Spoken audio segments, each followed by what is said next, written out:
Subscribe करें और bell दबाएं ताकि कोई खबर रह न जाए।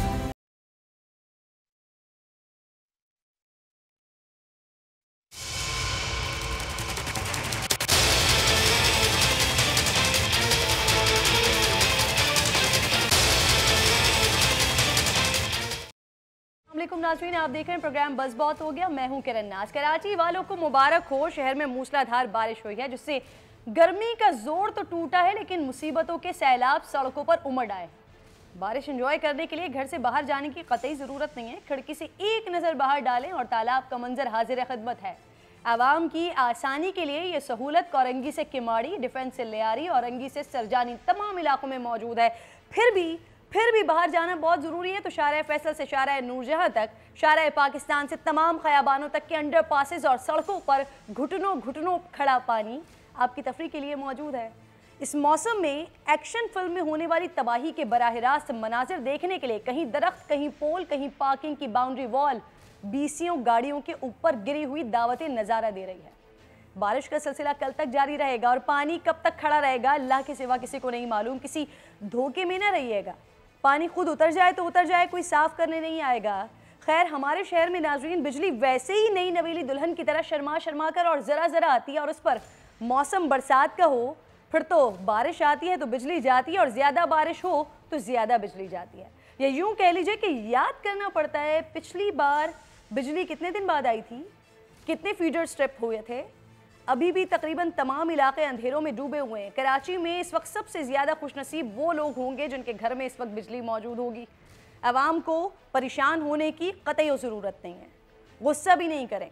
तमाम सहूबतों के साथ इस मौसम को सुकून से एंजॉय करें। गुस्सा वहाँ किया जाता है जहाँ आवाम का एहसास किया जाए, उनकी बात सुनी जाए, आवाम अजाब में ना आए, उसके लिए पहले से हिकमत अमली बनाई जाए। यहाँ विफाक से सूबे तक और सूबे से बल्दिया तक सब बेहिस बने ओहदे एंजॉय कर रहे हैं तो आप भी बेबसी के आलम में मौसम ही एंजॉय करें।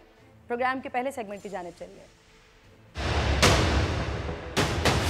50 मेंबर इनके पंजाब असम्बली के अंदर है, उससे इतने मुतनफर है कि वो इनसे जान छुड़ाना चाहते हैं। ख्वाहिश ये -1 की ना पंजाब में पूरी हो सकती है ना वो इस्लामाबाद में पूरी हो सकती है। नवाज शरीफ साहब का स्टेटस इस वक्त एक मफरूर का है। International court of justice review and reconsideration ordinance, ये कुलभूषण यादव को फैसिलिटेट करने के लिए हुकूमत ने ये ऑर्डिनेंस इंट्रोड्यूस किया। प्रोग्राम में आपको खुशामदीद कहूंगी नाज़रीन। विफाक के बाद पंजाब में एक तरफ -1 की बातें हो रही हैं, दूसरी तरफ लीगी कबूतर बार बार तहरीक इंसाफ के मुंडेर पर ही आकर बैठ रहे हैं। खैर से फयाजुल हसन चौहान ने तो 50 लीगी मेंबर्स का तहरीक इंसाफ के साथ राब्ते में होने का दावा भी धर दिया है, जबकि वज़ीर आज़म के मुआविन खुसूसी बराए एहतिसाब जनाब शहजाद अकबर साहब कह रहे हैं कि -1 न विफाक और न ही पंजाब में होगा क्योंकि -1 ख्वाहिशात पर नहीं होता।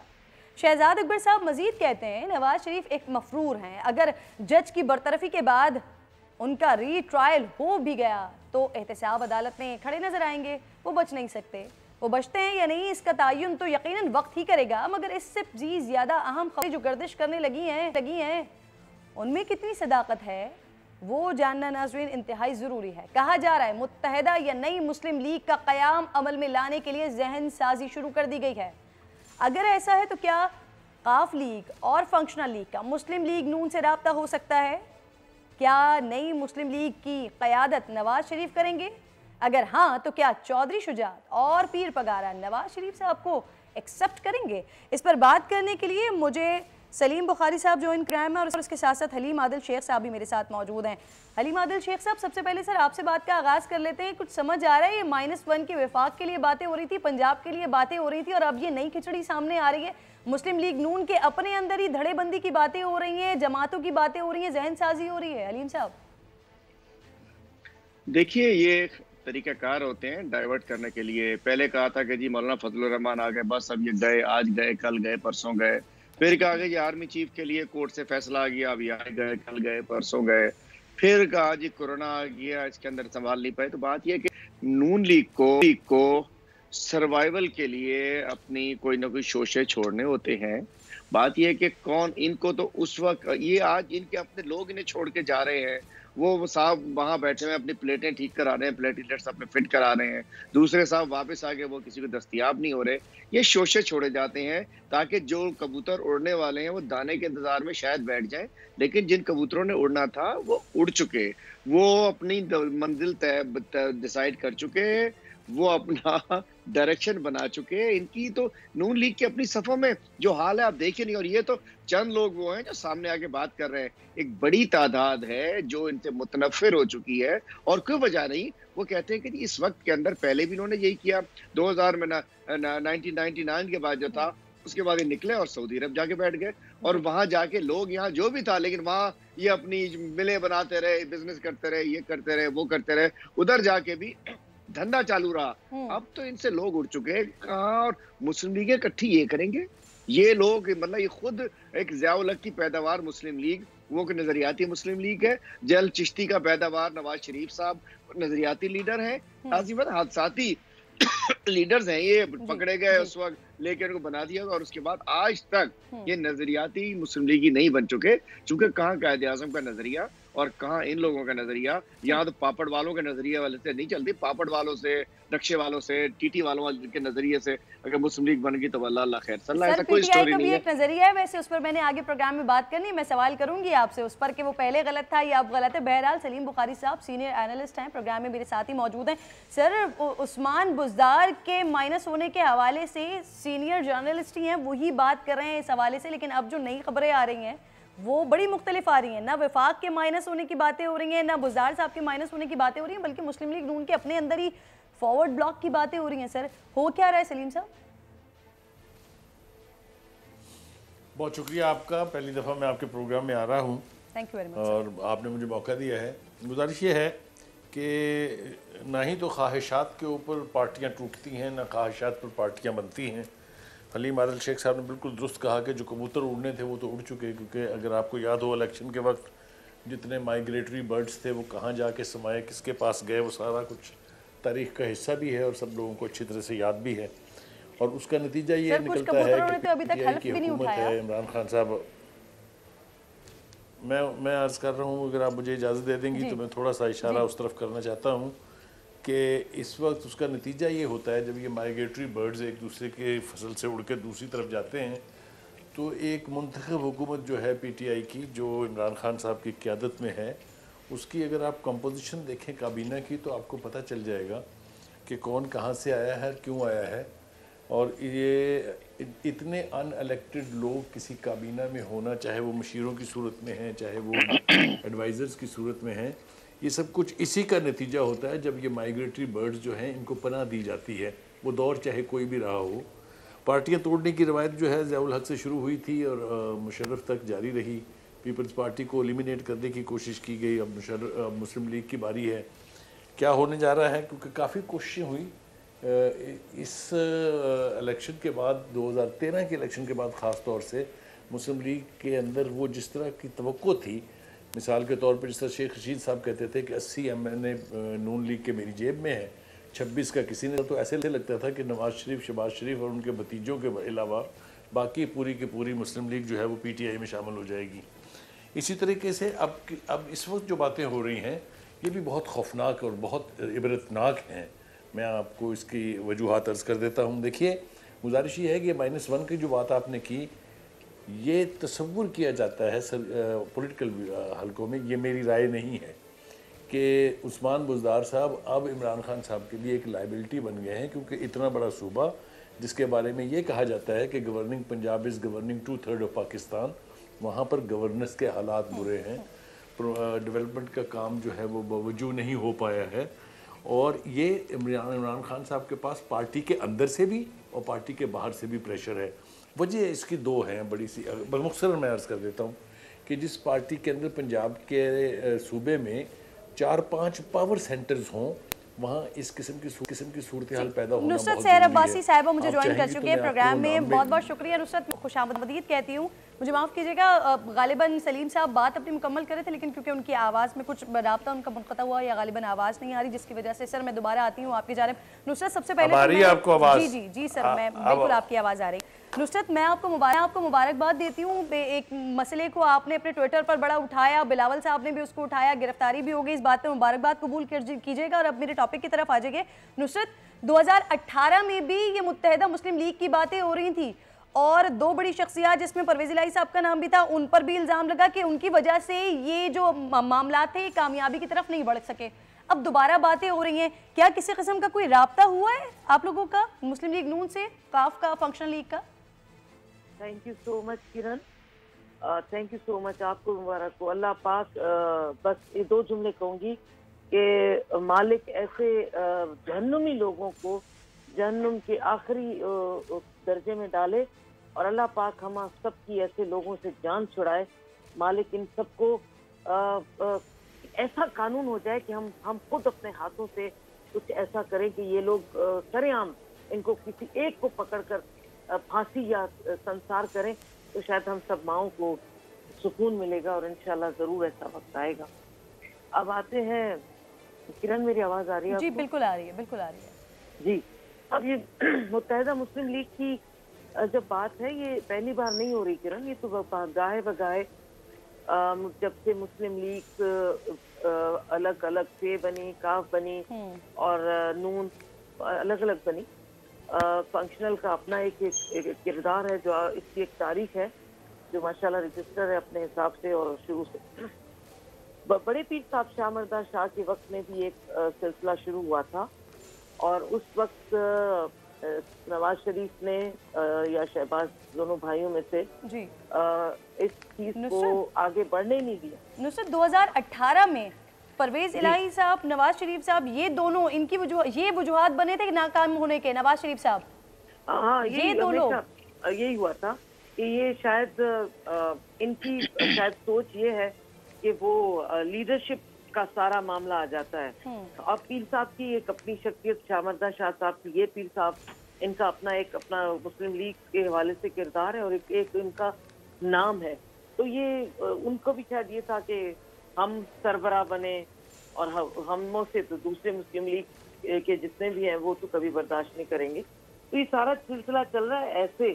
तो अगर ये जो भी इसमें एफर्ट्स ले रहा है, जो भी इनको इकट्ठा करने की कोशिश कर रहा है, अभी कोई राब्ते हुए आसान नहीं।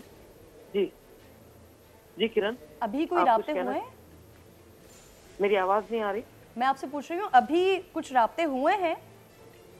ऐसा अभी तो मुझे ऐसा इसके बारे में कोई इल्म नहीं है कि कोई राब्ते किए। मैंने आपके चैनल्स और इसके जरिए मुझे पता चला है कि कोई एफर्ट्स ली जा रही हैं या कुछ है, होंगे भी तो पता चल जाएगा। किंगरी हाउस खुला है, पीर साहब के दरवाजे खुले होते हैं।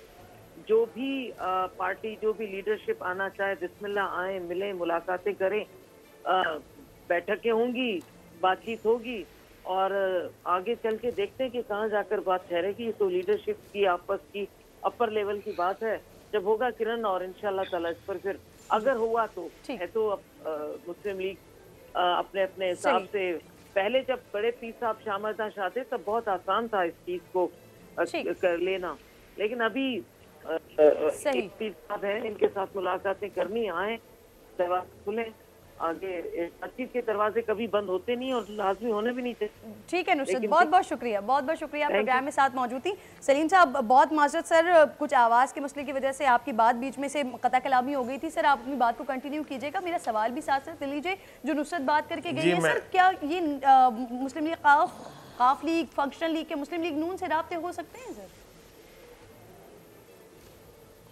जी बहुत शुक्रिया आपका। देखिए, -1 के ऊपर हम बात कर रहे थे, तो पंजाब में ख़ास तौर से तो इसकी आवाज़ें पार्टी के अंदर से भी उठ रही हैं, पार्टी के बाहर से भी हैं, कुछ इशारे कुछ उन सिमतों से भी आ रहे हैं जो बहुत देर से कह रहे हैं जी गालिबन इमरान खान साहब को कि आप यहाँ पंजाब में कोई एक ऐसी तब्दीली ले आइए जिससे जो पंजाब जैसा सूबा है उसको प्रॉपरली गवर्न किया जा सके। बहरहाल ये तो पार्टी के अंदर की बातें, हलीम आदिल शेख साहब मुझसे बहुत बेहतर इसके ऊपर तबसरा कर सकते हैं। ये जो आपने आखिरी सवाल पूछा है ये बहुत अहम है। देखिए, हमारे पास यहाँ इस किस्म की रिपोर्ट्स भी हैं और अफवाहें तो खैर मैं उसे नहीं कहूँगा कि कुछ राब्ते काफ लीग और नून लीग की क़यादत के बीच में हुए हैं और हो भी रहे हैं। इसका इंदिया भी दोनों तरफ से दिया जा चुका है कि राब्ते सियासी होने में तो कोई ख़राबी नहीं होती। कभी कोई किसी का हाल पूछने चला जाता है तो कभी किसी और बहाने से, उनकी बीमारी के हवाले से। अगर आपको याद हो, चौधरी शुजात को मिलने के लिए खुद शहबाज शरीफ साहब गए थे।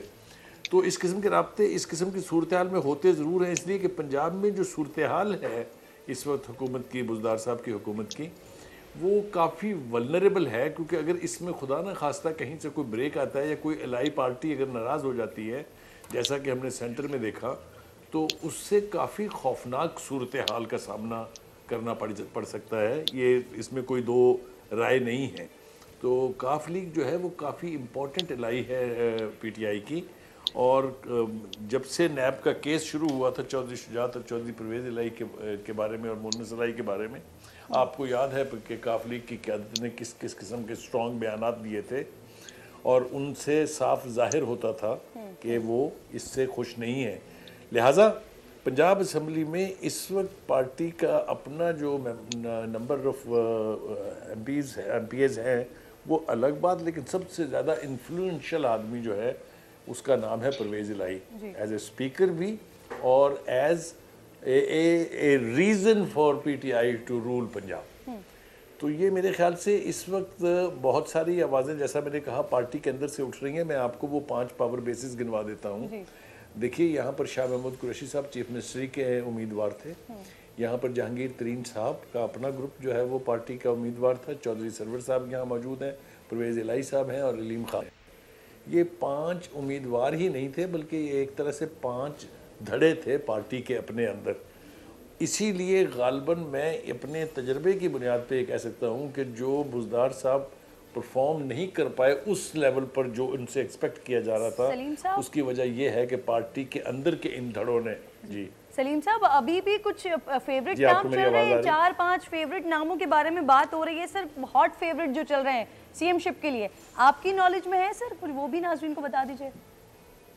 जी, नाम की बात नहीं है। अलीम खान साहब का नाम चल रहा है, मियाँ असलम इकबाल का नाम चल रहा है, उसके पीछे भी लाइन में 2-3 आदमी हैं।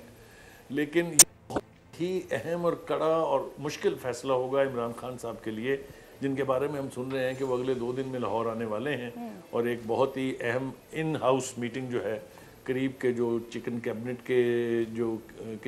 के जो लोग हैं उनसे मुलाकात में गालिबन इस हवाले से फ़ैसला होने जा रहा है। जैसा मैंने कहा, खान साहब के लिए ये फ़ैसला आसान नहीं है, लेकिन चूँकि अब पार्टी के अंदर से, बाहर की आवाज़ों का उन्हें फिक्र नहीं है, लेकिन चूँकि पार्टी के अंदर से बहुत प्रेशर है उनके ऊपर, तो इम्कान है इस बात का कि पंजाब की जो क़यादत है, लीडरशिप एज चीफ मिनिस्टर, उसमें कोई ना कोई तब्दीली आए।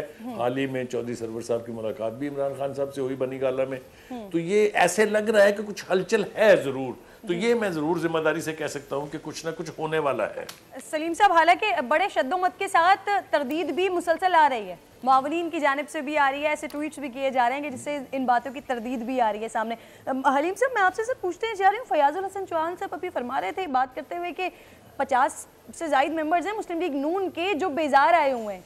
सर, आप लोगों की बुज़दार साहब से, इससे पहले वज़ीर आज़म साहब से भी 8-10 मेंबरान तो हैं मुस्लिम लीग नून के जो मिलते रहते हैं, कि पाकिस्तान तहरीक-ए-इंसाफ कोई फॉरवर्ड ब्लॉक बनाना चाह रही है मुस्लिम लीग नून के अंदर? क्योंकि कल मेरे प्रोग्राम में सर एक और मुस्लिम लीग नून के ये एक रुकन आए हुए थे, उन्होंने बताया कि 20 से 22 करोड़ उस्मान बुज़दार साहब उनके हल्के में लगा चुके हैं, उनको दे चुके हैं फंड की मद में। देखिए, पहले तो मैं थोड़ा सा एक को दुरुस्त कर दूं मेरी फंक्शनल और क्यू लीग के बारे में। याद होगा कि पहले PM मुस्लिम लीग जो हुआ करती थी, पीर पगारा साहब उसके सरबराह होते थे और उन्होंने बड़ी भुट्टो साहब के खिलाफ जो जंग लड़ी या उस वक्त तहरीक चलाई, सारा कुछ 9 सितारे और सारा उसका अहम रोल थे। और उसके बाद कहीं से नवाज शरीफ साहब आए, किसी के कंधे पे चढ़े, उसके बाद आके उन्होंने ग्रैब करके उनको निकाल के फेंक दिया और अपनी PMLN बना दी। वो लीग को बहुत बार भी याद होंगे,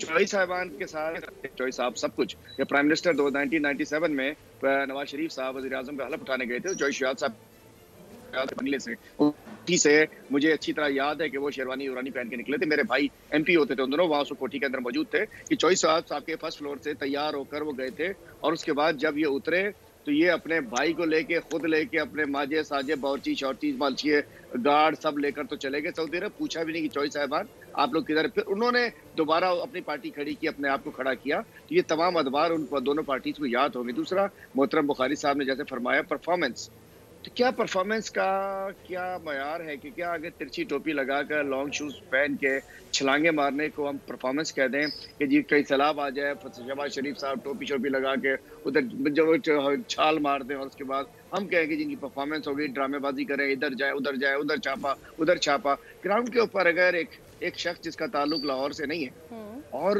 वो अगर बन गया, किसी छोटे मिडिल क्लास खानदान से उसका ताल्लुक है, वो अगर वज़ीर आला पंजाब बन गया, साउथ पंजाब से एक तख्ते लाहौर पे बिठा दिया, तो उसके लिए परफॉर्मेंस का मयार क्या है? क्या उन्होंने कोई लाहौर के अलावा, पंजाब क्या सिर्फ लाहौर था? क्या एयरपोर्ट के गिर्द घास लग गई ये लाहौर था? क्या पंजाब में नहर के दाएं बाएं ठीक कर दिए ये पूरा पंजाब था? पंजाब लाहौर नहीं था ना, लाहौर पंजाब था। पंजाब रहीम यार खान से शुरू होता है, जाइए तो सही, वहाँ बकरियां बैल सब साथ इनके दौर के अंदर सिवाय मियां मुनीर के महलों के अलावा वहाँ अल्लाह माफ करे बुरा हाल है। दीदी खान जाए, उधर जाए, रहीम यार खान जाए, बावलपुर जाए, तो बात है पंजाब को तो तबाह बर्बाद कर दिया। आप अगर हम चंद लाहौर के गिरद रवा और लाहौर को जीटी रोड के ऊपर को अगर हम तरक्की कह दे, जीटी रोड को हम वो कह दे, मैं आता हूँ आपकी आखिरी बात पे कि फॉरवर्ड ब्लॉक। देखिए, हम ये जो पिछले दिनों -1 हुई, फिर एक शाहिद खान साहब ने कहा -160 होने जा रहा है, तो मैं आपको बता दूं मरकज की बात है, -420 होने जा रहा है, -420 होने जा रहा है। ये सारे 420 माइनस होंगे और देखिएगा आएंगे। और बाकी फॉरवर्ड ब्लॉक पे हम यकीन नहीं रखते, लेकिन अगर किसी पार्टी के कुछ लोग अपनी समझ सकते हैं कि उनकी लीडरशिप उनको छोड़ के जा चुकी है और वो अपने हल्के के लोगों को जवाबदेह है और वो अपने तौर पे कोई अपना हम ख्याल बैठते हैं, ग्रुप बनाते हैं, वो अपनी सोच रखते हैं उस तादाद के साथ जिस तादाद में रह के वो अपने राय का इजहार कर सकते हैं, तो जमहूरी अमल है ना, वो गैर जमहूरी अमल तो नहीं है। अच्छा हलीम साहब, ये आपने जमहूरी अमल की बात की, सर मुझे ये बताइए ये कौन सा जमहूरी अमल हुआ और ये कौन सा ऑर्डिनेंस है जिसके बारे में बिलावल ने आज ट्वीट भी किया, अपनी प्रेस कॉन्फ्रेंस में बात भी की, कुलभूषण को सहूलत देने के लिए बगैर ऑपोजिशन को एतमाद में लिए ये ऑर्डिनेंस जारी किया गया। सर क्यों नहीं बताया गया ऑपोजिशन को और ये कौन सा ऑर्डिनेंस था? सर बताइएगा जरा इस बारे में। बिलावल से पूछे जिनकी अम्मा ने सारे सिखों की लिस्ट राजीव गांधी को दे दी थी। बिलावल से पूछे जिसने के मतलब सिखों की लिस्टें दे दी गई थी जिनकी पीपल पार्टी ने, उनकी लीडरशिप ने, मोहतरमा बेनजीर भुट्टो साहिबा ने। बिलावल से पूछें कि जिनका मेमो गेट अभी तक भूला नहीं है। बिलावल से पूछें कि जिनको यही नहीं पता कि उनको एक चीटें पकड़ा दी जाती हैं, वो बोलने लगते हैं, सक्खर में जाके बात करते हैं, उनके अपने घर में पता नहीं क्या भाचर क्या हो रहा है। लाड़काना में कुत्तों की दवाइयां नहीं मिल रही हैं, लाड़काना में 2-2 करोड़ की दवाइयां कोरोना की बिक रही हैं। उनसे पूछते और कौन सा ऑर्डिनेंस आ गया? गवर्नमेंट ने डिसाइड करना है। कुलभूषण मामा लगता है इनका, इनसे पूछा किसको मिलने देना है, किसको नहीं मिलने देना। फॉरेन अफेयर मिनिस्ट्री है, हमारे दिफाई इदारे हैं, हुकूमत है, प्राइम मिनिस्टर है, ये इस डिसीजन जिसकी गवर्नमेंट है उसने डिसाइड करना है। सही, जिसकी गवर्नमेंट है उसने डिसाइड करना है। हलीम साहब, ये आप कह रहे हैं फैसल करीम कुंडी साहब भी मुझे ज्वाइन कर चुके हैं प्रोग्राम में, सर उनको भी मैं खुशामद और उनसे इस बात के जवाब ले लेते हैं। फैसल साहब, आपने ये गुफ्तगू सुनी हलीम आदम शेख साहब की, वो कह रहे हैं जिसकी गवर्नमेंट है उसको डिसाइड करने होते हैं और उसने डिसाइड किया है। सर जिस बारे में बिलावल साहब ने आज ट्वीट भी किया और फिर सवाल भी उठाया है कि अब तो खान साहब को इस बात के बाद जाना चाहिए, इस्तीफा देना चाहिए। सर बिस्मिल्लाहिर्रहमानिर्रहीम। मैं पहले तो मैं नहीं सुनी, लगी मैंने अभी कुछ हलीम आदिल शेख साहब की बातें सुनी, बड़े जज्बाती हो रहे थे। लेकिन हलीम आदिल शेख साहब ये बताएं कि जो आपके दोस्त एहसानुल एहसान जिसको आपकी हुकूमत में रिहा किया गया और आपकी हुकूमत में बाहर गए, आज वो अगर धमके देते हैं, वो मैं क्योंकि मेरा ताल्लुक़ खैबर पख्तूनख्वा से है, मैं इस वक्त पेशावर से आपके साथ बात कर रहा हूँ। यहाँ पे बहुत सी माओं की गोदें उजड़ी हैं। APS का वाक़या अभी किसी नहीं भूला, वो माएँ वो बहनें अभी भी दरवाजे पे खड़ी हैं अपने बच्चों के इंतज़ार में। उस शख्स को जिसने क्लेम किया कि मैंने वाक़या किया, उसको आपकी हुकूमत ने जाने दिया। आप कुलभूषण को जो है आप लोगों पे इल्ज़ामात लगाते हैं इंडिया इंडिया इंडिया। कुलभूषण के ऊपर ऑर्डिनेंस आया, आपने उसको छुपाए रखा और आज जाहिर हुआ कि आपने एक ऑर्डिनेंस के जरिए उसको आप फ्री हैंड देना चाहते हैं, उसको आप लिवरेज देना चाहते हैं कि उस जगह देखें जहाँ तक ऑर्डिनेंस और कुत्तों की दवाई आप देखें, ये बातें करते हैं कि सिंध में ये नहीं है, सिंध में नहीं है। आपकी बात फिर मैंने मान ली है, ये आज आप फैसला कर लें। मैं आज इनको दावत देता हूँ और चैलेंज करता हूँ, ठीक है, कि आप कमेटी बनाएं, PTI के हमारे दोस्त हों, PMLN के हों, मीडिया के दोस्त हों, हम हैं, आए देखते हैं सिंध का जो है मेडिकल सिस्टम देखते हैं और KPK का भी देखते हैं जहाँ पर इन्होंने 7 साल हुकूमत की है। आप हमें हलीम आदिल शेख साहब ये बताएं कि आपके इमरान खान साहब जो कज़न है जो कि इस वक्त मफरूर है इस मुल्क से, उसका नाम जो है नौशेरवान बरकी है, जो कि इस मुल्क के हमारे KPK का हेल्थ सिस्टम ठीक करना चाहता था। इस वक्त वो अमेरिका में बैठा हुआ है, मफरूर है, और हमारे ऊपर जो इमरजेंसी हेल्थ की गुजरी है उसका कौन जवाब देगा? क्या इमरान खान अपने कजन को वापस लाएं? फैसल साहब, मैंने आपसे भी और अलीम साहब, आप दोनों से भी इस ऑर्डिनेंस के हवाले से बात की थी, लेकिन दोनों की डायरेक्शन कहीं और। सलीम साहब से भी, बुखारी साहब से भी मुझे इस पर कमेंट लेना है, लेकिन एक छोटा सा क्विक ब्रेक लेना है। ब्रेक के बाद वापस आती हूँ।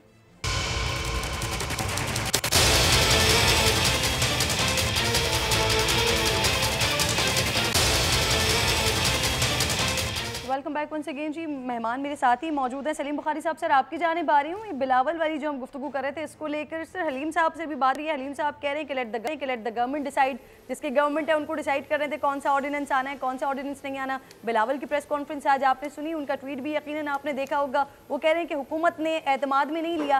क्या समझते हैं आप, ऑपोजिशन को एतमाद में लेना चाहिए था गवर्नमेंट को? जी, मैं आपके सवाल की तरफ आता हूँ। सबसे पहले तो ये है कि जिस अजीबो गरीब तरीके से हलीम आदिल साहब ने मेरी गवर्नेंस वाले लफ्ज़ का मजाक उड़ाया है, मुझे उनसे ये तवक्को नहीं थी। इसलिए कि मैं समझता था वो बहुत ही मैच्योर्ड किस्म के सियासतदान हैं, सियासी वर्कर हैं। इसलिए उन्होंने जिस तरह से अब मुझे मजबूरन फिर कुछ बातें करनी पड़ रही हैं जो उनको अब सुननी पड़ेंगी। पहली बात तो यह है कि ये बात आप लिख लीजिए कि अगर पंजाब में से PTI का सफाया हुआ तो वो यहाँ के उस्मान बुज़दार साहब की नॉन गवर्नेंस की वजह से होगा। ये मैं एज ए ज़िम्मेदार सहाफ़ी एक बात कर रहा हूँ, डोंट टेक ऑफेंस, मगर याद रखिएगा ज़रूर। मुमकिन है मैं और आप फिर किसी प्रोग्राम में मिलेंगे किसी वक्त भी। दूसरी बात यह है कि ये जो आवाज़ें बुलंद हो रही हैं ये PTI के बाहर से नहीं हैं, ये PTI के अंदर की आवाज़ें। सुनिए इनको और गौर से सुनिए। ये सिर्फ चंद बंदे बिठा हसन चौहान जैसे और उनसे जो कुछ मर्जी कहलवा के आप वहाँ की गवर्नर से आंखें नहीं छुपा सकते किसी सूरत भी। इस पर मैं इससे आगे नहीं जाना चाहता क्योंकि मैं उनसे कजबैसी करना नहीं चाहता। मैं समझता था मुझे आज मज़ा आएगा उनके साथ गुफ्तगू करके। दूसरी बात, आ जाइए अब इस तरफ ऑर्डिनेंस के बारे में। देखिए, हमने एक तवील अरसे तक कंटेनर से लेके और 2 साल की हुकूमत के दौरान मुतअद्दिद बार सुना था ये कि जनाब वो गद्दार वतन हैं जिनका नाम नवाज शरीफ है, क्योंकि उनके मुँह से तो कभी कलबूसन का फूटा तक नहीं है। तो एक सवाल नेचुरली फिर उठेगा कि जी 2 साल से प्राइम मिनिस्टर साहब जो हैं उनके मुंह से कलभूषण साहब का नाम किस दफ़ा निकला है। और दूसरा लोग सवाल ये पूछते हैं कि अभिनंदन को इतनी जल्दी छोड़ने की क्या जल्दी थी, किसके प्रेशर के तहत ऐसा किया गया था? कौमी उमंगों का तकाजा तो ये बिल्कुल नहीं था। और जहाँ तक सवाल है कि आर्डिनेंस आते हैं, आर्डिनेंस हुकूमत का हक है लाना, लेकिन मैंने आज तक चोरों की तरह से ऑर्डिनेंस आते हुए नहीं देखे। जिस तरीके से खामोशी से 28 मई को या 29 मई को इस आर्डिनेंस का इजरा हो जाता है जिसका मकसद एक ऐसे शख्स को रिलीफ देना है, वाज़े तौर पर कोई इसमें कॉम्प्लिकेशन नहीं है, ना इसमें कोई इबहाम है, जिसने बलूचिस्तान में तबाही मचाई, जो रेड हैंडेड हमारी मुसल्लह अफवाज ने पकड़ा, उसको अगर कोई रिलीफ देने की बात है तो किसके कहने पर है, किसको खुश करने के लिए है? क्योंकि पाकिस्तान का तो कोई एक सिटीजन ये कभी नहीं कह सकता कि उसको छोड़ दिया जाए या उसके साथ किसी किस्म की रियायत की जाए। दूसरी बात यह है कि हम बहस में उलझने की बजाय अगर इश्यूज़ के ऊपर आपके सवालों का मुनासिब और डायरेक्ट जवाब दे दें तो उससे ज़्यादा आसानी होती है बात को समझने में। जहाँ तक नवाज शरीफ के, भुट्टो साहब के फौजी पैदावार होने का, फ़ौज की पैदावार कहते हैं उसको, कोई कहता है उनके गमले से उगे हैं, शेख रशीद साहब का मुंह नहीं थकता है, तो वही लोग जो हैं दूसरी तरफ मुंह करके ये कहते हैं कि PTI भी उन्हीं मुख्तलिफ हलकों की पैदावार है। तो अगर हम इन जुमलों पर जाने लगेंगे तो फिर तो कभी कोई पुरमग़ज़ गुफ्तगू हो ही नहीं सकती। तो हमें ये स्लोगन चैंटिंग छोड़ के पॉलिटिकल इश्यूज़ का पॉलिटिकल जवाब देना जो है वो बहुत ज़रूरी है। ठीक है सर, मैं अभी कुछ जुमले छोटी सी जी कर लीजिए छोटी सी करना चाहूँगा। देखिए, मैं बताना चाह रहा था कि ये जैसे बुखारी साहब मोहतरम ने फरमाया कि क्या जल्दी थी किसके कहने पे, तो बुखारी साहब ये जो ICJ का जो फैसला था उसको हमें कंप्लाइंस करना था, उसके तहत हमें इन्हें कौंसलर एक्सेस देनी थी। और पहले भी 1963 के वियना कन्वेंशन के तहत जो था, BBC CCR के तहत जो था, वो सितंबर 19 में मुलाकात हुई थी। चूंकि बजट इजलास चल रहा था, पार्लियामेंट में आ नहीं सकता था, तो अल्टीमेटली हमें बजाय इसके कि हम उसको ICJ के हम फैसले की वो करते, उस फैसले के तहत हमें मुलाकात करवानी थी, उसके पाबंद थे। और अल्टीमेटली जब रियासत के उमूर होते हैं इन मामलात के अंदर पे ऑर्डिनेंस लाया जा सकता है। चूंकि बजट इजलास चल रहा था और बजट दौरान इजलास हम इसको पार्लियामेंट में नहीं लेकर जा सकते थे, कोई कानून साजी नहीं हो सकती थी। तो लाजमी बात है कि इस मामला जब बैन अल-अक़वामी मामलात हो तो ये बड़ा आसान अल्फाज में मैंने मोहतरम की बात को समझते हुए मैंने अपना जवाब दे दिया। बिल्कुल ठीक है, आपने जवाब दे दिया क्योंकि मुझे अगले इशू की जानिब बढ़ना है। आप तीनों मेहमान मेरे साथ मौजूद हैं। नाज़रीन, पाकिस्तान मुस्लिम लीग नून की बिजली में महंगी होती थी तो इसलिए क्योंकि नवाज शरीफ साहब करप्शन करते थे। सुनिए, आपकी करप्शन की कीमत मैं महंगी बिजली से क्यों दूं, इसलिए मैं अपना बिल जलाने लगा।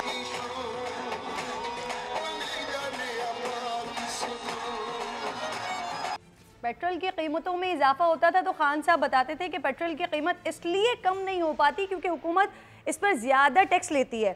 टैक्स कम करके कीमत कम की जा सकती है। तहरीक इंसाफ के ओपनर असद उमर साहब ने 2018 में एक ट्वीट किया था, देखिए ज़रा इसको, जिसमें लिखा कि हुकूमत आलमी मंडी में तेल की कीमत बढ़ने का बहाना कर रही है, आवाम को नहीं बता रही कि डीजल पर फ़ी लीटर 26 रुपये और पेट्रोल पर फ़ी लीटर 21 रुपये टैक्स वसूल करेगी इस माह में।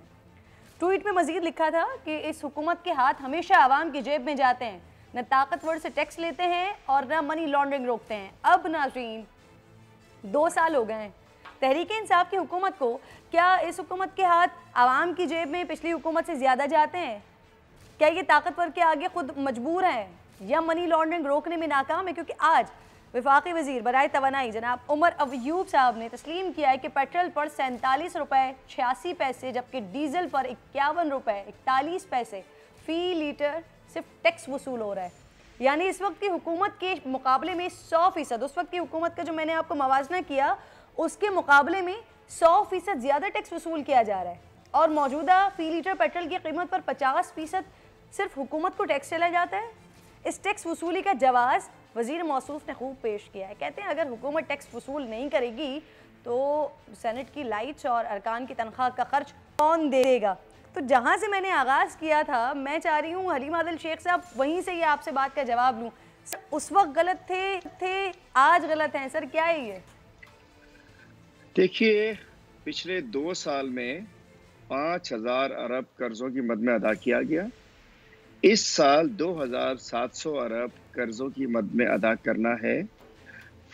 सूबों की NFC अवार्ड के तहत पैसे देने के बाद, डिफेंस बजट देने के बाद -750 अरब से फेडरल गवर्नमेंट को अपना बजट बनाना पड़ता है, जिससे कि जो आज उमर अयूब साहब ने बात की कि तमाम जो फेडरल गवर्नमेंट के डिपार्टमेंट, फेडरल गवर्नमेंट के मामलात, तमाम चीज़ें -750 बिलियन से हमारा जो एक बजट स्टार्ट होता है। जब ये तमाम सूरत हाल ऐसी हो, आप बताइए कि या तो हम इतने मजबूत होते कि हम पे कर्जे ना होते, हमें सूद ना देने होते, हमें लाइबिलिटीज ना होती। लाजिम बात है कि कर्जे ही वापस किए जा रहे, इतना बड़ा अमाउंट, मतलब अभी इस तीसरे साल तक 7,500 अरब जो है वो कर्जों और सूद में हमें वापस करना पड़ रहा है। अब बताइए कि क्या करें, हम कहाँ से लेकर दें? मतलब बैंक डिफॉल्ट कर जाए, जो जिन इदारों से, इंटरनेशनल इदारों के या जहाँ कहाँ के हमें लोन वापस देने हैं, हम उनको मना कर दें कि भाई हम नहीं लेते। जो एक दफ़ा मौलाना साहब ने कहा था वो हमारे TLP वाले के, जी हम देखो हमने नहीं मांगते, हमारी बात नहीं है, जाओ अपने जाओ जो करना है करो, हम नहीं देंगे ऐसी। या तो फिर हम ऐसा कोई फार्मूला कोई हमें बता दे कि जी हम मना कर देंगे, हम कुछ नहीं देना। देखिए गिवन कंडीशंस में आपकी बात से हलीम साहब, आप अगर टैक्स वसूल करें तो इसके अलावा क्या करें? और अगर पिछली हुकूमतें टैक्स वसूल करती हैं तो वो करप्शन करती हैं सर। चूंकि उनकी ये जो हजारों अरब का हमें जो बैकलॉग देकर चले गए, जिसकी वजह से लाजमी बात है कि टैक्स कलेक्ट करना है, अपने देखिए ना खर्चे कम करने हैं। प्राइम मिनिस्टर ने अपने घर तक का खर्च कम कर दिया, प्रेसिडेंट ने खर्च कर दिया, ऑस्टेरिटी शुरू हो गई, पूरे अल्ले तल्ले अमेरिका जा रहे हैं, हजारों डॉलर खर्च होते थे, लाखों डॉलर खर्च हुआ करते थे, हर जगह कटौती की है। लेकिन अल्टीमेटली टैक्स से पैसा जाएगा ना, कोई अपने अकाउंट के क्या और क्या तरीका है? अगर चीजें ठीक चल रही होती तो आइडियल सिचुएशन नहीं है। आइडियल सिचुएशन हम इस वक्त नहीं है कि बड़ा आइडियल सिचुएशन है, सब मामला ठीक है, कर्जा देना नहीं है, टैक्स कलेक्ट करना है, लोगों आपके दौर में आइडियल सिचुएशन नहीं है। ठीक है सर, आपका जवाब इस पे आ गया। मुझे फैसल साहब से इस पर बात करने दें। फैसल साहब, इस वक्त आइडियल सिचुएशन नहीं है, लेकिन जिस वक्त खान साहब और दीगर लोग बातें करते थे उस वक्त आइडियल सिचुएशन थी। इस वजह से जो टैक्स लगाया जाता था वो करप्शन के लिए लगाया जाता था सर। देखिए कितने मासूम है ये पीटीआई वाले मेरे भाई, मुझे नहीं पता कि कितने मासूम हैं। इनको कुछ पता नहीं था, इनको ऐसी हुकूमत मिली कि इनको कुछ ही पता नहीं था। बिल्कुल ये ऐसे थे कि जैसे ताज़ा ताज़ा ये स्कूल से निकले हों और इनको बस कह दिया हो कि जी आप आ जाएं। देखें इनके जो ओपनिंग बैट्समैन थे असद उमर साहब, वो उस वक्त फाइनेंस कमेटी में थे, गालिबन चेयरमैन थे अगर मैं गलत ना हो तो 5 साल वो फाइनेंस कमेटी के चेयरमैन में क्या कर रहे थे वो फाइनेंस कमेटी में, उनको नहीं पता था। इनके वो जो 200 अरस्तु थे जो कह रहे थे कि हम आएंगे तो हम जो है वो 200 अरस्तों हमारे हैं, लेकिन मैं नहीं पता था कि इनके पास 200 इनके अपने दोस्त हैं, बिजनेसमैन हैं, एटीएम मशीन है जिन्हें इनके ऊपर 22 साल खर्च किया, उनको इनने पाकिस्तान और पाकिस्तान के असासे बेचने हैं। क्योंकि जब भी जो चीज़ आती है तो आगे देखते हैं कि अनफॉर्चुनेटली जो इनके जो एडवाइजर्स हैं और स्पेशल असिस्टेंट हैं, 9 से 10 ऐसे एडवाइजर स्पेशल असिस्टेंट हैं जिन्होंने पाकिस्तान के आइन के नीचे हल्फ ही नहीं लिया, वो हल्फ के बगैर। और फिर यही हमें सबक सिखाते थे ना कि जी मेरे जितने भी वजीर होंगे, पहले तो मेरी काबीना बहुत छोटी होगी, जो कि अब माशाल्लाह आपने देख लिया बहुत छोटी काबीना है, और उसके बाद सबके जो है असासे जो हैं वो नेट पे अवेलेबल होंगे मेरे एडवाइजर्स के। मुझे तो नहीं मिल रहा है वेबसाइट पे, अगर आदिल साहब बता दें, अलीम आदिल साहब कौन सी वेबसाइट है इनकी जिसमें इनके असासे सबके हैं, ताकि मैं भी चेक कर लूँ कि इनके कितने असासे हैं, क्या चीज़ें हैं। तो ये चीज़ें अपोजिशन में कहना बहुत सी चीज़ें हैं, बिल जलाना, लोगों को कहना कि सिविल नाफरमानी करो, ये टैक्स जो है ये फला खा जाता है। अभी टैक्स कौन खाता है अभी हमें बताया, अभी भी जा रहा होगा फिर तो, जैसे पहले आप कहते बिलावल हाउस जाता है या जाती उम्र जाता है, जिधर भी आप कहें, अब तो बनिगाला जाता होगा, इसलिए आपके जो है वो सिलाई मशीनों के अरबी रुपए बन गए हैं। तो अपनी बारी में कहते हैं जी हमें तो माजी में बहुत सी चीजें मिली हैं, हमें जहेज में ये मिला है, हमें चीजें ये मिली हैं, खुद कुछ कर नहीं सकते। कर्जे तो आपको पहले ही पता था इस मुल्क में है, कर्जे तो पहले भी थे, पहले भी कर्जे उतारे जा रहे थे, लेकिन एक काम कर लेना, इनकी तो भी हुकूमत है, एक कमेटी बना ले, कमीशन बना ले और बता दें कि सबसे ज्यादा कर्जा किस हुकूमत में लिया गया है, किस हुकूमत ने कितना वापस किया है, क्या नहीं किया, ताकि पता चल जाए। ये कैसेट बजाना, पहले तो एनआरओ की कैसेट थी वो तो खत्म हो गई थी क्योंकि अपने लोगों को एनआरओ दे दिया है, और फिर कहते हैं जी क्या देखिए इनके पास टीम में कौन है, क्या माजी के लोग नहीं है? असद उमर साहब पहले किस टीम में थे? मुशर्रफ की टीम में नहीं थे, नवाज शरीफ की टीम में नहीं थे। सही है सलीम साहब की जानिब मुझे आखिरी चीज इनको बता दें कि अपने वजीर साहब को ये बता दें कि कौमी असम्बली की और सेनेट की बिजली जो है वो सोलर पे चलती है, आपकी उस पे नहीं चलती है। वो सोलर वहाँ पे लगे हुए हैं, चाइना की हुकूमत से हमें सोलर वो पैनल्स गिफ्ट किए गए थे, पार्लियामेंट सारी सोलर सिस्टम पे चलती है, आपकी बिजली से नहीं चलती है, उनको इन्फॉर्मेशन दुरुस्त करवा दें। ठीक है सर, ये बड़ी इंटरेस्टिंग इन्फॉर्मेशन अलीम साहब वैसे दिए इन्होंने, सोलर सिस्टम पे चल रहा होता है सेनेट का सारा सिस्टम। बुखारी साहब सर मुझे ये बता दीजिए, दोनों के आपने पीपल्स पार्टी का भी और पीटीआई की भी बात आपने सुनी है, सर हुकूमत मासूम है, होमवर्क की कमी है, या वाकई आइडियल सिचुएशन नहीं है, या फिर हम ये कह सकते हैं कि जो कुछ बातें हुकूमत जिस वक्त ऑपोजिशन में थी वो सारे नारे और वो बातें लगा कर आई थी उस पर पूरा उतर नहीं सकी है, या उसमें से कुछ कर ही नहीं सकी है? देखिए सब अगर आप मुझे इजाज़त देंगे तो मैं आपको थोड़ा सा पीछे ले जाऊंगा। जब हुकूमत बनी थी ताज़ी तो उसके पहले इजलासों में जो तकरीरें हुई थी, अगर आप उसको रिकॉल करें कि दुनिया में ये होता है कि जब वज़ीर-ए-आज़म हल्फ उठाता है तो वो अपोजिशन को दावत देता है कि भाई आइए मिलके काम करते हैं, इस कौम के लिए बड़ी ज़्यादती इसके साथ हुई है, माजी में बड़ा लूटा है लोगों ने, आइए मिलके लेट अस जॉइन हैंड्स। यहाँ उलट हुआ था, अगर आपको याद हो, जरदारी साहब ने भी उठ के खड़े होकर कहा था कि जनाब हम आपके साथ 5 साल के लिए काम करने को तैयार हैं। यही बात शहबाज शरीफ साहब ने भी कही थी, बिल्कुल कैटेगोरिकली, कोई इबहाम नहीं था इसके बारे में। तो लेकिन वो उस वक्त की सूरत हाल आज तक बरकरार है कि प्राइम मिनिस्टर साहब उनसे हाथ में लाना तो छोड़ दें, बात करके उसका जवाब तक देने के लिए आमादा नहीं है। और उनका प्रेमिसेस ये है कि ये बड़े करप्ट थे और ये बड़े जालिम थे और ये सब कुछ था। उन्हीं के कुछ तकरीबन 65% के करीब लोग जो हैं अब माशाल्लाह उनकी अपनी काबीना और उनके मशीरों में शामिल हैं। तो अगर इब्तदा में अपोजिशन के साथ एक वर्किंग इक्वेशन बन जाती, जो कि होती है, आप जो मर्जी पॉलिटिकल स्लोगनेरिंग करें, आप जितना मर्जी एक दूसरे को लताड़ें, लेकिन आपकी पार्लियामेंट के अंदर और रनिंग ऑफ द स्टेट के अंदर एक कोऑपरेशन बहुत ज़रूरी होती है। हमने देखा कोरोना के ऊपर जितनी डिवीजन पाकिस्तान में थी इतनी दुनिया के किसी मुल्क में नहीं थी। प्राइम मिनिस्टर साहब डिनाइल मोड में थे कि लॉकडाउन नहीं होना चाहिए, अपोजिशन सुबह से शाम तक लेके कर्ज करती रहती थी और लोग मर रहे थे और लोग मरीज हो रहे थे, दिन ब दिन जो है वो फिगर जो है हाई अप जा रहा था। ये कंसिस्टेंट सूरत हाल रही है जब से 24 फरवरी से पहला कोरोना का पेशेंट पाकिस्तान में रिपोर्ट हुआ था। ये वो बदकिस्मत सूरत हाल है जिसको बदलना बहुत ज़रूरी है। मैं आपको बिल्कुल कन्विक्शन के साथ कह रहा हूँ कि अगर अपोजिशन और हुकूमत वक्त के बीच वर्किंग इक्वेशन भी नहीं होगी। उसका नतीजा क्या निकला? नो लेजिस्लेशन, कोई कानून साजी नहीं हुई है, कोई अवाम की बहबूद का काम नहीं हुआ है, ना लोगों को रोजगार मिला है, ना बिजली के बिल कम हुए हैं, ना महंगाई कम हुई है। वादों को तो आप छोड़ देंगे, तो रूटीन के काम जो होने चाहिए। बुखारी साहब, आप माजी में लेकर गए तो बिल्कुल मुझे याद आ गया, वजीर आजम साहब ने जब पहली अपनी तकरीर की थी तो वो जितना गरजे बरसे थे, ऑपोजिशन का सा एक उनके ऊपर एक फील ऐसी आ रही थी, लेकिन अवाम में बड़ा पसंद किया गया था क्योंकि खान साहब अपने इसी अंदाज को कैरी करके आगे बढ़े थे। लेकिन अब इस पर तनकीद की जा रही है मुसलसल। ब्रेक लेना, एक छोटा सा अपनी बात को कंटिन्यू कीजिएगा ब्रेक के बाद।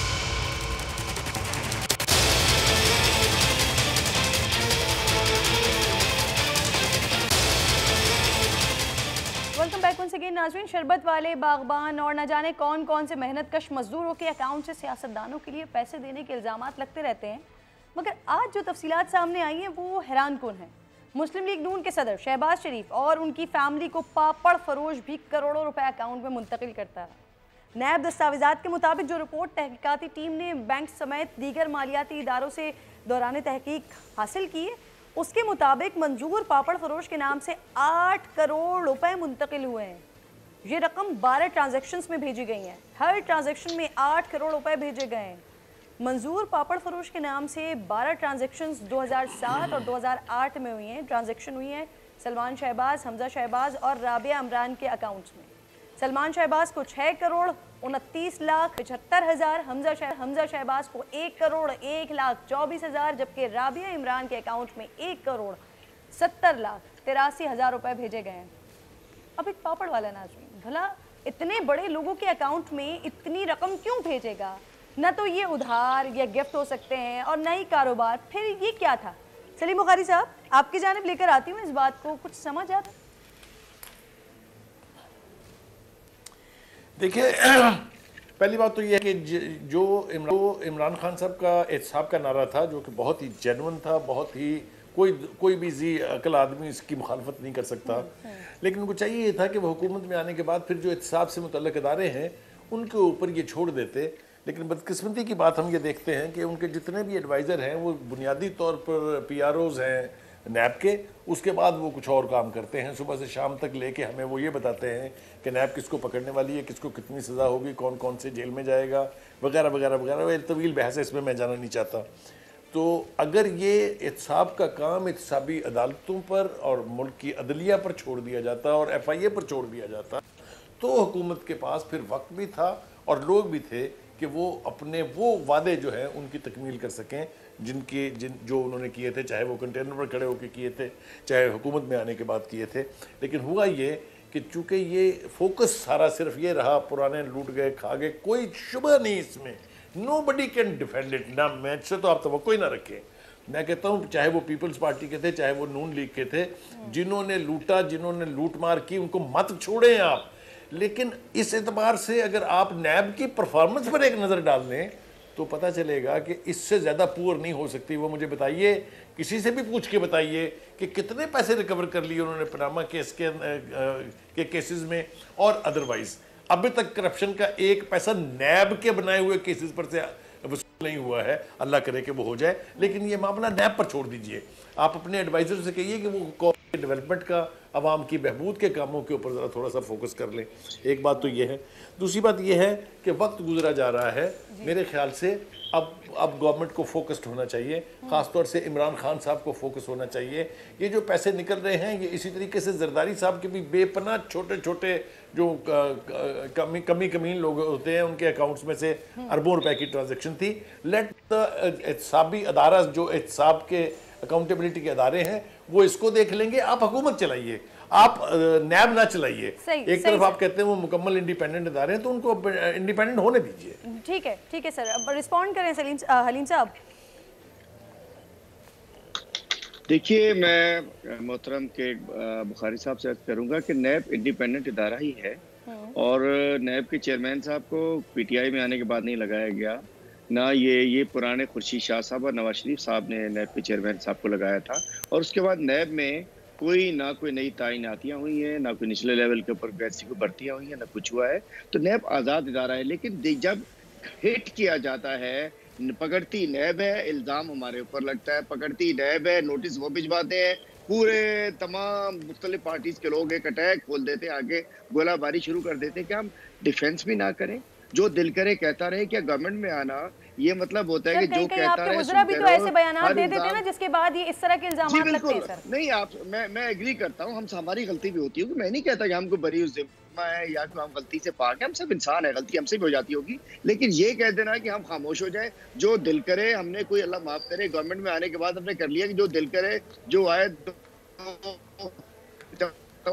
नहीं है। हमें अल्टीमेटली हर चीज को क्लियर करना है। जो इल्जाम लगेगा, जो बुतान लगेगा, जो हम पे बताया जाएगा कि हम जिम्मेदार हैं, हम जिम्मेदार हैं, हम जिम्मेदार हैं। और देखिए जो नैब के जो केसेस है, एक क्लोज करूं आपसे, जो भी बड़े बड़े केसेस हैं, कोई भी गो के नैब हमारे कंट्रोल में नहीं है, लेकिन फिर भी हमारे दौर का कमेंट रह जाएगा सर, मुझे भी शो क्लोज करना है। हलीम साहब sorry sir, sorry to interrupt you, मुझे आप ठीक है फैसल साहब मुझे ये बता दें सर, आपको समझ आता है कि इतने बड़े सियासतदान या बड़े बड़े सियासतदानों के अकाउंट में पापड़ वाले इतनी बड़ी बड़ी रकम उनकी ट्रांजैक्शंस हो रही हो सर?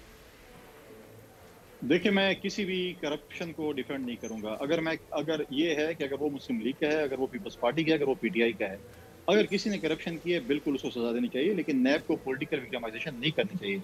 नैब इस वक्त पॉलिटिकल विक्टिमाइजेशन कर रहे हैं। इनकी पीटीआई के वजीर उठ के खड़े होते हैं और बताते हैं कि अगले हफ्ते फला पकड़ा जाएगा, अगले हफ्ते फला पकड़ा जाएगा, और फिर नैब के चेयरमैन कहता है कि अगर मैं पीटीआई के लोगों पे अगर मैंने कुछ किया, अगर मैं उनके दुम पे पाँव रखी तो ये हुकूमत नहीं बचेगी। तो चेयरमैन नैब अब ये कहते हैं ना कि ये खुर्शीद शाह के और जो है उसके टाइम का है। तो आप ये भी मान लें कि आपके दौर में कोई करप्शन का केस इसलिए नहीं बना कि आप हमारे खिलाफ करप्शन नहीं ढूंढ सके। वो नून ने बनाए थे पॉलिटिकल विक्टिमाइजेशन के लिए, लेकिन आप इस वक्त अली मादल शेख पे भी इल्जाम आते हैं, रोजाना टीवी पे देखते हैं कि इनके ऊपर भी इल्जाम आते हैं। तो ये चीजें तो है, हम तो नहीं कहते कि ये भी इनके ऊपर साबित हो चुके हैं। इल्जामात लगाना और साबित करना और चीज है, लेकिन नैब बिल्कुल पॉलिटिकल विक्टिमाइजेशन के लिए इस्तेमाल हो रही है। बिल्कुल ठीक है, बहुत बहुत शुक्रिया फैसल करीम कुंडली साहब, सलीम बुखारी साहब, हलीम आदिल शेख साहब, आप तमाम तीनों लोग मेरे साथ मौजूद थे प्रोग्राम में। प्रोग्राम का वक्त हो गया, इंशाअल्लाह पीर को आपसे मुलाकात होगी। अपना ख्याल रखिए, अल्लाह ने के बाद।